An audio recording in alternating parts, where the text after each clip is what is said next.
Hans Vogt and Chris McGarrion live at the end of Carter Creek Road, a long one-way road to nowhere from a firefighter's standpoint, a long road to a quiet piece of paradise for Chris and Hans. An electrician by trade, Hans has dedicated his life to establishing and maintaining fuel breaks around their mid-slope property. These fuel breaks were tested in 2008 when the Panther Fire was barely stopped at the edge of their homestead. Hans relies on a stable of equipment to manage fuels in different parts of his property. One of these is a small diameter PTO-driven chipper. It's also got what we call a hopper.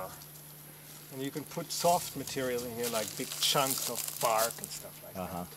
He also uses a DR all-terrain mower to mow grass and brush close to the house. Right there. Wow. That's what I do with the orchard. I can go close to the trees with that. Maintaining green space with a limited water supply is Hans's recipe for defensible space. Lots of sprinklers, lots of water.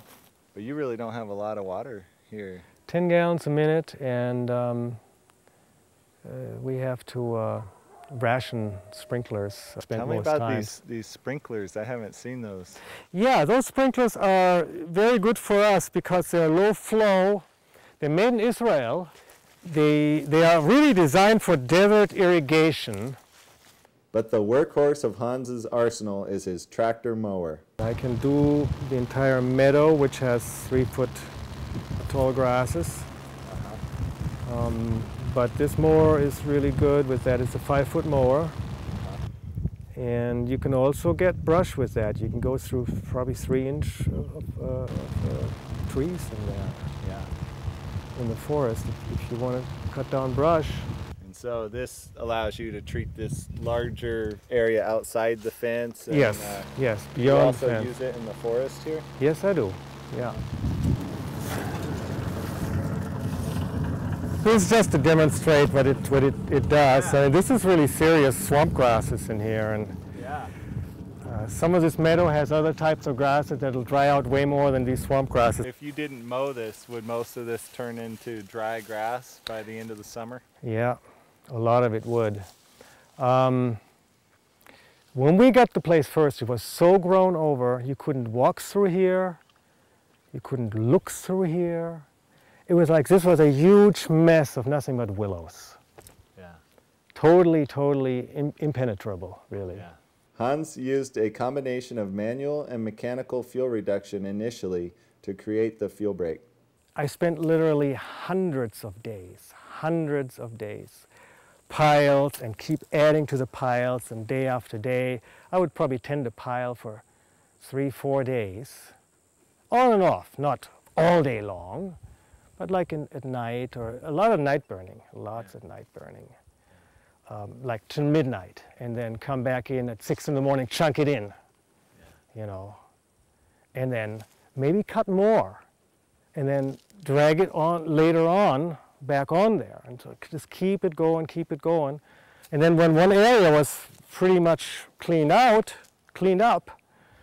then I would go over there and have another pile like that going for days. Forests had encroached on this meadow so very much that we got 2 exemption loggings to just open up around the meadow and make it bigger. Yeah. We left all the deciduous trees. I cut the stumps really low so I can mow over them, and you wouldn't know we did any logging here, but we did, twice. Is that what you used to build your house? Yes, it put the roof on our house. It bought some of the equipment. Hans's work paid off last year when the fires threatened their property. The day of the burnout, when they did the back burn, the 2 rangers came over, and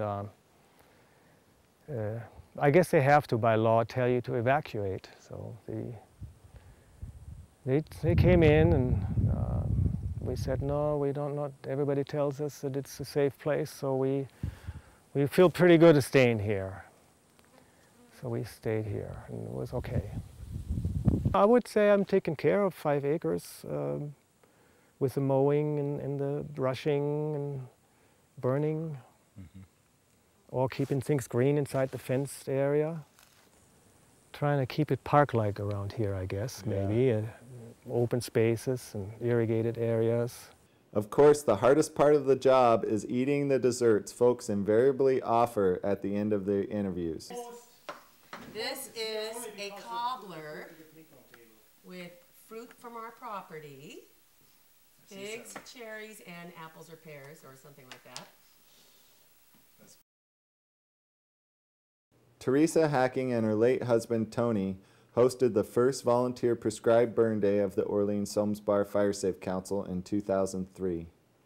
Living on a south-facing slope where Merrill Creek runs into the lower Salmon River, they have had wildfires burn close to their place nearly every other year for the past decade.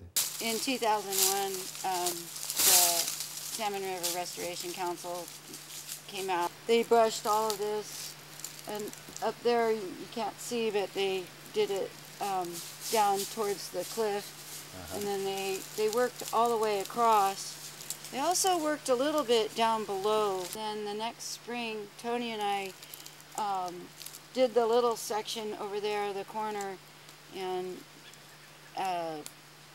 he broadcast burned and I was the holding crew. And the kids were in the house. And then 2003, a bunch of community people came, and you guys burned it over to here. Last spring, 2008, you burned it from over there to here. Yeah. And then when the fire came last summer, the fire crews were happy to see this cleared area. They didn't have to worry about a spark coming into here. Maintenance with prescribed fire was critical to the function of this fuel break during the 2008 fires. Shortly after the burnout occurred, the wind shifted and embers started landing all around her house, falling on ground already black from the maintenance burn that spring.